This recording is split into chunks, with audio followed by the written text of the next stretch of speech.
निर्देश दिए गए हैं कि जांच करने के उपरांत जो जो दोषी हैं, चाहे प्रधानाचार्य हैं, चाहे जीआईओएस हैं या संबंधित अधिकारी हैं, उनके खिलाफ कार्रवाई की जाएगी।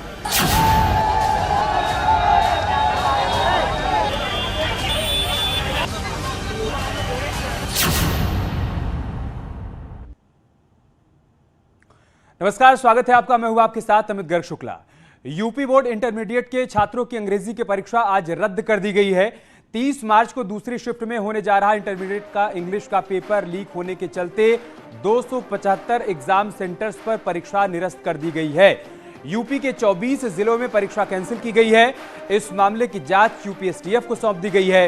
इसके अलावा 24 जिलों के डीएम और एसपी से रिपोर्ट भी मांगी गई है। तो वहीं दूसरी तरफ विपक्षी दल भी इस मामले को भुनाने की कोशिश में जुट गए हैं। अखिलेश यादव ने तो ट्वीट कर सरकार पर ही सवाल खड़े कर दिए हैं। इन सब के बीच बड़ा अपडेट, बड़ी जानकारी यह है कि जिन जिलों में पेपर लीक हुआ है वहां पर परीक्षा रद्द हुई है। बाकी 51 जिलों में तय वक्त के मुताबिक परीक्षा इस वक्त चल रही है। सवाल यह खड़ा हो रहा है कि इतनी सुरक्षा व्यवस्था के बीच, इतने दावों के बीच, इतने इंतजामों के बीच पेपर लीक कैसे हुआ। जैसे ही हमें जानकारी मिली है कि बलिया में पेपर आउट हुआ है, वैसे ही ये निर्देश दिए गए हैं कि जांच करने के उपरांत जो जो दोषी हैं, चाहे प्रधानाचार्य हैं, चाहे जीआईओएस हैं या संबंधित अधिकारी हैं, उनके जरूरी है कि इन जनपदों में परीक्षा निरस्त हो गई है।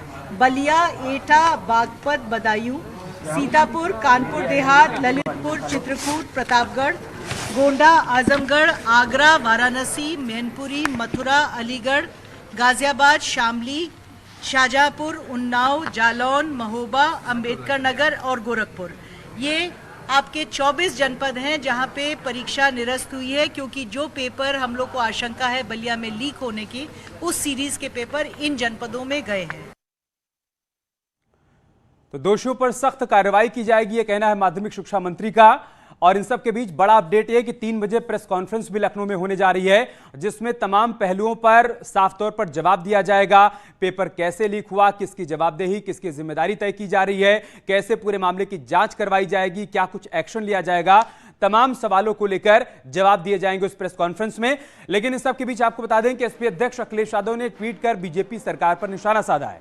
अखिलेश यादव ने लिखा है कि यूपी की बीजेपी सरकार की दूसरी पारी में भी पेपर लीक करवाने का व्यवसाय बदस्तूर जारी है। युवा कह रहे हैं कि रोजगार देने में नाकाम बीजेपी सरकार जानबूझकर किसी परीक्षा को पूरा नहीं होने देना चाहती है। बीजेपी सरकार अपने इन पेपर माफियाओं पर दिखाने के लिए सही और कागज का ही बुलडोजर चलवा दे, ट्वीट के जरिए तंज कसा है अखिलेश यादव ने और सीधे तौर पर सरकारी व्यवस्था पर सवाल खड़े किए हैं। उन्होंने कहा है कि रोजगार ना देना पड़े, नौकरी ना देनी पड़े, इसलिए जानबूझकर पेपर लीक करवाया जा रहा है।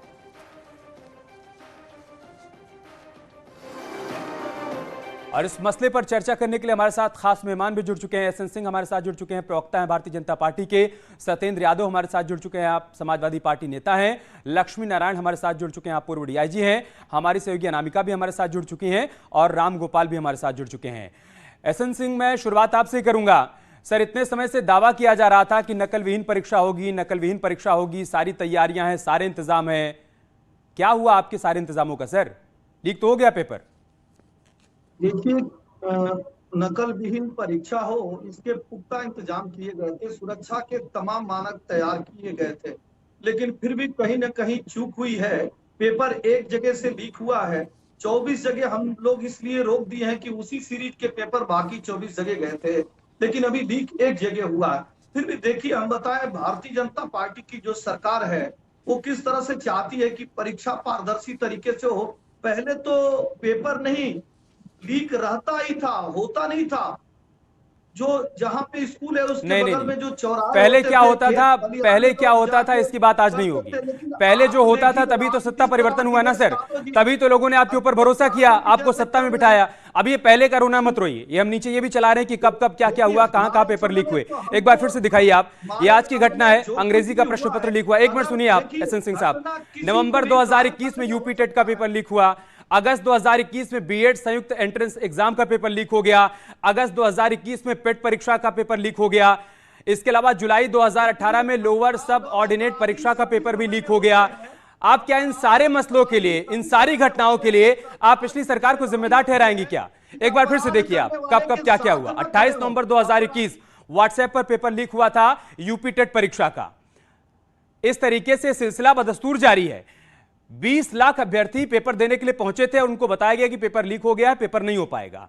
तो एक बार नहीं, बार बार ये हो रहा है एसएन सिंह साहब, इस वजह से सवाल खड़ा हो रहा है। और अभी भी आप ये कह रहे हैं कि पहले क्या होता था और अब ये हो रहा है, ये कह के नहीं बच सकते ना सर। सुनिए, देखिए क्या होता है, अपराध किसी भी कालखंड में हो सकता है। सरकार की जवाबदेही होती है कि अगर अपराध कोई कर रहा है हम उसको सजा दें और कोशिश करें कि इस तरह के अपराध न हो। चूंकि ये लंबे समय से चले आ रहे, इन लोगों के हाथ इतने लंबे हो गए थे, लगातार उन हाथों को काटा जा रहा है। और आप देखे होंगे कि फिर वो कहूंगा तो आप कहेंगे पहले के कह रहे हैं, हमारी सरकार में इस तरह की व्यवस्था बनी हुई है कि नकल न होने पाए, पारदर्शी एग्जाम दिलाएं। फिर भी अगर कहीं कोई भूल रह गई है, कोई चूक हो गई है, तो निश्चित आपके चैनल के माध्यम से मैं ये बताना चाहूंगा कि ये जांच का विषय है, जांच होने जा रहा है। नकल की बात तो बाद में आएगी ना, उससे पहले तो पेपर ही लीक हो जा रहा है। सत्येंद्र यादव, एसएन सिंह ये कह रहे हैं कि पहले से इतनी जर्जर व्यवस्था हमें मिली थी कि उसे ठीक करने में समय लग रहा है और इस वजह से इस तरह की तस्वीरें सामने आ रही हैं। वो तो अच्छा हुआ है जिन्होंने ये कहा कि पहले से, वरना ज्यादातर ऐसा होता है कि नेहरू जी को तुरंत ले आते हैं। आज तो ये नेहरू जी को नहीं लाई, ये बहुत बड़ी बात है, गनीमत है। ये उत्तर प्रदेश की जनता सुन रही है, शर्म आनी चाहिए। इस पेपर लीक की पूरी सरकार की जिम्मेदारी लेनी चाहिए। और ये एक सोची समझी सुनियोजित रणनीति है। आप सीधी सी ये बात है कि लोग पढ़ेंगे लिखेंगे, नौकरी मांगेंगे, आगे बढ़ेंगे, उनका चयन होगा। आप बताइए कितनी ऐसी परीक्षाएं लीक हुई हैं जहां पर लोगों को रोजगार मिलना था। दरोगा भर्ती से लेकर इतने सारे पेपर लीक, ये पेपर लीक सरकार हो गई। आप बताइए, कोई भी पेपर लीक हो रहा है, एक बार लीक हुआ आप उस पर बुलडोजर चला दीजिए, दोबारा नहीं होगा।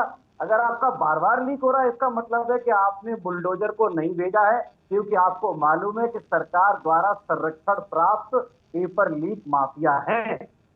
एजुकेशन माफिया बहुत बड़े स्तर पर, एजुकेशन माफिया बहुत बड़े स्तर पर उत्तर प्रदेश में पनप रहे हैं। जितने प्राइवेट स्कूल हैं आप देखिए उनकी फीसें कहां पहुंच चुकी हैं। सरकार के साथ कमीशन चोरी की भर्ती में 95 में से 65 और 70 में पूरा का पूरा शिक्षा विभाग। भारतीय जनता पार्टी की सरकार में ऐसा नहीं होता है, हम पूरी पारदर्शिता बरतते हैं। और मैं ये बार बार कह रहा हूँ कि अपराध और अपराधी किसी भी कालखंड में हो सकते हैं, लेकिन हमारी जवाबदेही है उन अपराधियों को हम सब बुलडोजर कहाँ गया था। अब आपका बुलडोजर कहाँ गया भाई? बुलडोजर पे बैठ के खाली फोटो खिंचाना आता है, उनके ऊपर भी चलेगा। आम आदमी को डराना होता है। अरे एक बार जब पेपर लीक हुआ उसके बाद बुलडोजर निकाल लेते। आप बताइए, डीजल चाहिए तो हम जनता से मांग के डीजल दें आपको।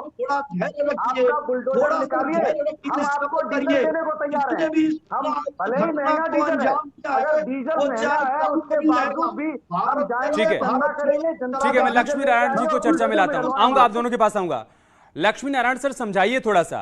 एक बार नहीं, बार बार ये हो रहा है कि परीक्षाओं के पेपर लीक हो रहे हैं, तो सवाल ये खड़ा हो रहा है कि क्या नकल माफिया इतने बेखौफ हो गए हैं? क्या उन्हें इस बात का डर नहीं है कि उनके खिलाफ कोई एक्शन होगा? या जिस बात का जिक्र यहां पर सत्येंद्र यादव कर रहे हैं कि उनको किसी प्रकार का कोई संरक्षण प्राप्त है? देखिए, ये जो पेपर लीक के मामले होते हैं, इसमें मैंने ये देखा है कि जनरली इसमें सबसे बड़ी लापरवाही या तो प्रधानाचार्य स्तर पर होती है या डीआईओएस लेवल पर होती है। और इसमें कुछ लोग जो निश्चित रूप से, जिनको हम नकल माफिया कह सकते हैं, वो लोग जरूर थोड़े सक्रिय रहते हैं और इसके बाद वो कुछ करके अपना, जब वो पेपर पहुंच जाता है वहां पर सील्ड बंद लिफाफे में पहुंचा दिया जाता है, तो उसको बहुत आराम से खोल करके और एक पेपर निकाल करके उसकी फोटोकॉपी करा करके भिजवा दी जाती है।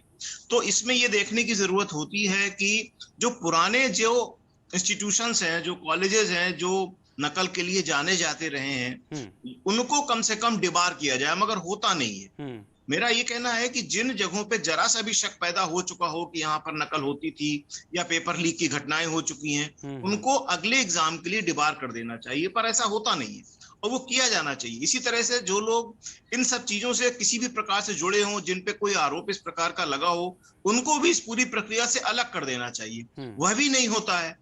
तो दिक्कत यहां पर होती है कि जब भी पेपर लीक होगा, आप देखिएगा, वो हमेशा या तो प्रधानाचार्य लेवल से करा दिया जाएगा या डीआईओएस लेवल से जहां पर की सेंट्रलाइज्ड पेपर जमा किए जाते हैं। तो इस पे ध्यान देने की जरूरत होती है, और अब एसटीएफ इसमें जांच में आ गई है, वो फिर से पकड़ेगी, कुछ लोगों को पकड़ेगी, लेकिन होगा क्या कि वही यही है ना सर, लब्बुलवाब यही कि व्यवस्था तब बदलेगी जब व्यवस्थापक बदलेंगे, लेकिन व्यवस्थापक वही रह जाते हैं। एस एन सिंह, आप कुछ रिएक्शन देना चाहते हैं?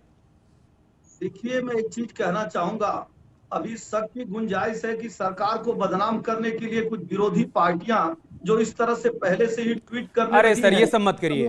तो फिर आपने बदनाम करने का मौका क्यों दिया भाई? अधिकारी तो आपके ही ना। वो लखनऊ में जो कंट्रोल रूम आपने बनाया था उसका क्या हुआ?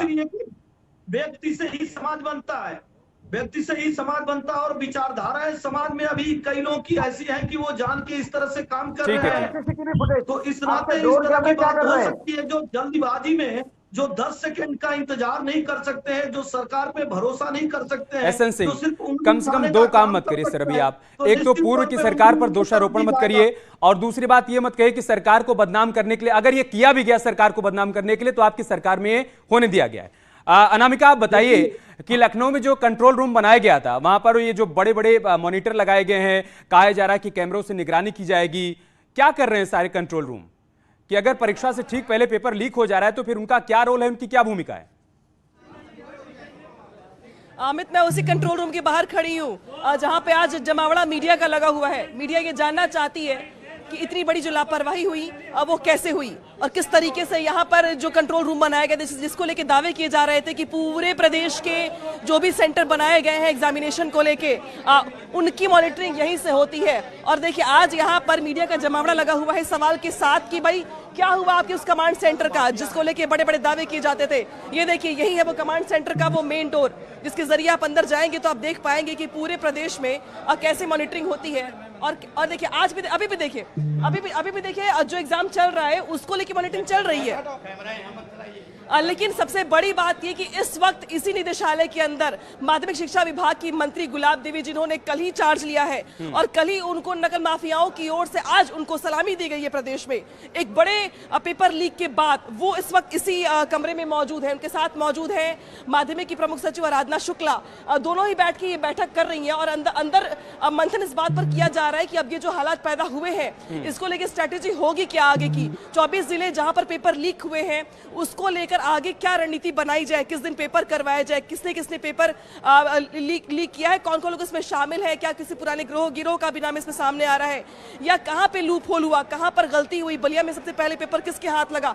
ये बहुत सारे सवाल है जिसको लेकर के मुख्यमंत्री योगी आदित्यनाथ तो निर्देश दे चुके हैं कि जो दोषी है उस पर आंसू का लगाइए, लेकिन इस निदेशालय के भीतर भी अभी तक बैठक चल रही है और बाहर जमावड़ा मीडिया का है और ये इस बात को लेकर मंथन चल रहा है कि जिस कंट्रोल रूम के बाहर मैं खड़ी हूं उसी कंट्रोल रूम पर जिम्मा था लोगों पर नजर रखने का, लेकिन आज उसी कंट्रोल रूम के बाहर सवाल लोगों के जहन में ये उठ रहे हैं। एक बात और बताइए, एक बात और जल्दी से बताइए कि ये कैसे तय किया गया कि जिन 51 जिलों में परीक्षा कंटिन्यू करवाई जा रही है वहां पर पेपर लीक नहीं हुआ? मतलब ये तय करने का आधार क्या रहा कि इन 24 जिलों में लीक हुआ था, यहां परीक्षा रद्द कर दी जाए, इन 51 जिलों में परीक्षा करवाई जाए?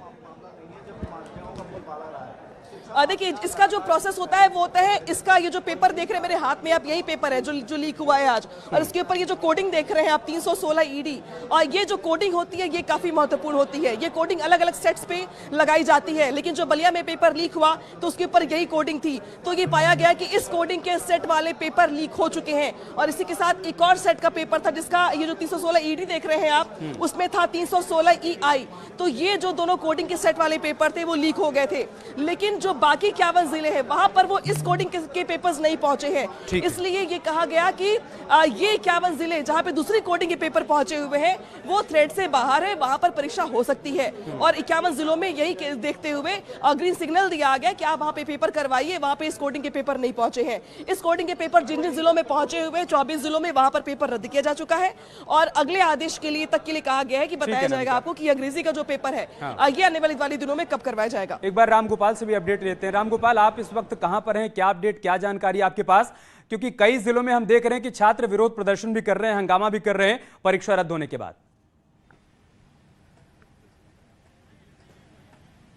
बिल्कुल शुरू में गोरखपुर में भी जब ये जानकारी छात्रों को दी गई कि पेपर निरस्त हो गया तो छात्र यहाँ पे भी उत्तेजित हो गए थे और वो नारेबाजी शुरू कर दिए थे। हालांकि बाद में जब स्कूल प्रबंधन और प्रिंसिपल के द्वारा वहाँ पे समझाया जाने लगा, लोगों को, छात्रों को समझाया जाने लगा, तो छात्र धीरे धीरे उनका आक्रोश कम हुआ और उन्हें बताया गया कि ठीक है, आज का पेपर निरस्त हो गया, आप अपने घर को जाइए, अगली डेट आपको फिर घोषित कर दी जाएगी, बता दी जाएगी। जो छात्रों में सबसे अधिक कंफ्यूजन ये था कि अगला पेपर जो उनको अगली तारीख को है वो कब होगा और ये जो आज पेपर निरस्त है ये कब होगा और अगला पेपर क्या होगा या निरस्त वो भी होगा। तो ये भी बताया गया कि जो अगला पेपर शेड्यूल है वो उसी समय पे होगा, निर्धारित तिथि और निर्धारित समय पे होगा, और जो आज पेपर निरस्त हुआ है इसकी जानकारी बाद में दे दी जाएगी, मीडिया के द्वारा दे दी जाएगी और जो लोग छात्र हैं उनको यहाँ क्लासरूम में जानकारी दे दी जाएगी। जिसके बाद जो आक्रोशित छात्र थे वो थोड़े से हताश और निराश जरूर दिखे, लेकिन अब उनके सामने मजबूरी ये थी कि उन्होंने जो मेहनत की थी, परीक्षा का एक तनाव जो होता है उस तनाव को आज वो थोड़ा सा रिलीज हो जाता है जब वो पेपर दे लेते हैं, लेकिन अब वो तनाव और लेके चले गए कि पेपर निरस्त हो गया, तो भारी मन से छात्र अब अपने घरों को जा चुके हैं। जी अमित, सही बात है। एक बार आजमगढ़ चलते हैं, वहां से अभिषेक हमारे साथ जुड़े हैं, उनसे भी अपडेट लेते हैं। अभिषेक, वहां पर क्या हालात, कैसी तस्वीर है छात्रों की तरफ से, क्या वहां पर भी विरोध किया जा रहा है, हंगामा हो रहा है?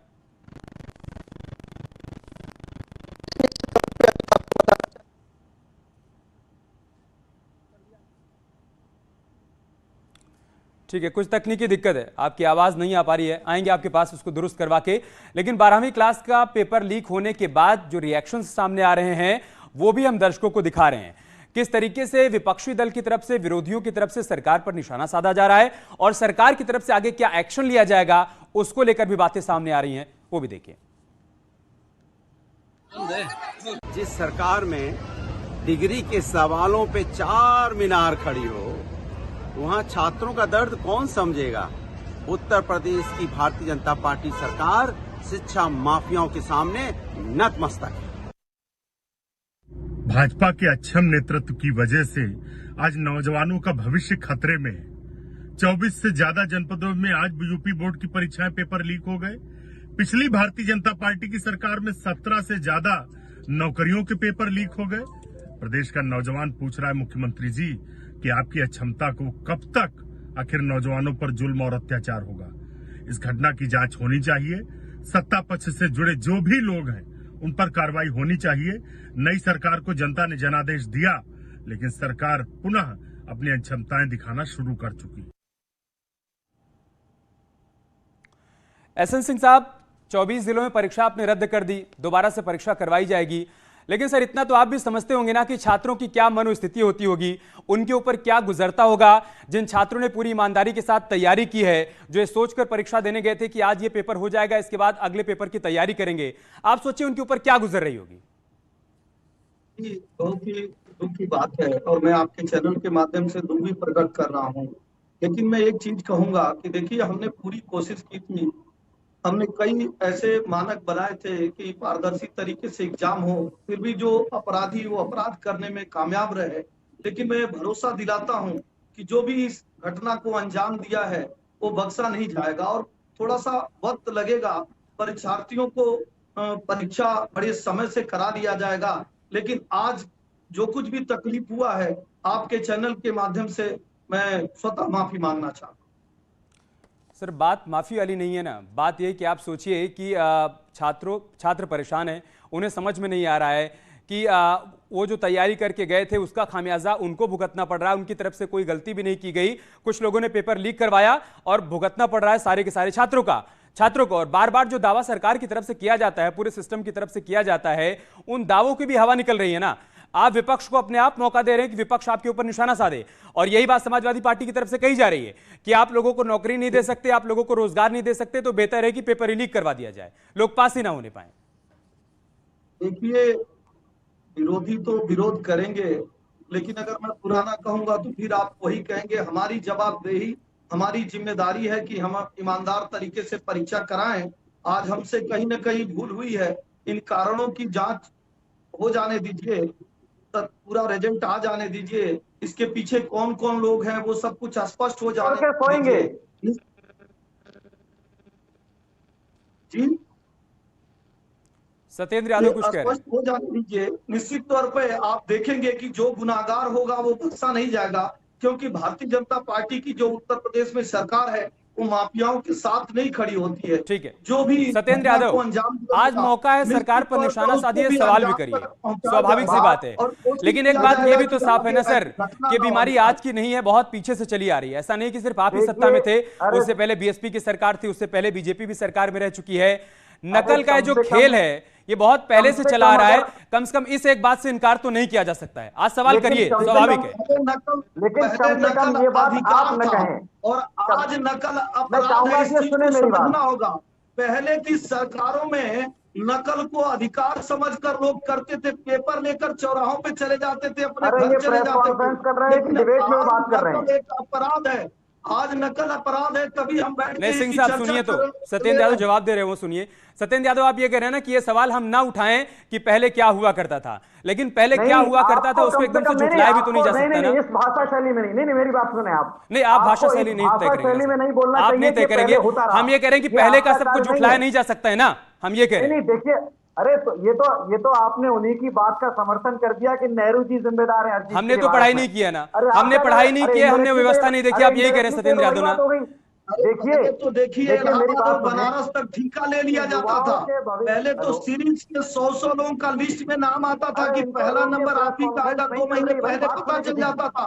उत्तर प्रदेश में किसी को बता दीजिए भारतीय जनता पार्टी की सरकार में जो पहले से तय हो जाए कि यही नंबर 1 आएगा, अखबार में नंबर कौन आएगा तो तय हो जाता था। समाजवादी और दूसरी सरकारों में, भारतीय जनता पार्टी की सरकार में ऐसा नहीं होता है।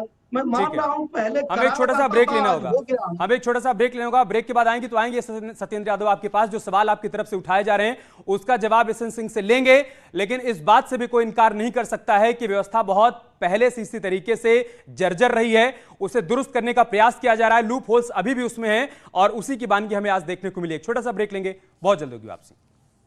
चाहे प्रधानाचार्य हैं, चाहे GIOS हैं या संबंधित अधिकारी हैं, उनके खिलाफ कार्रवाई की जाएगी।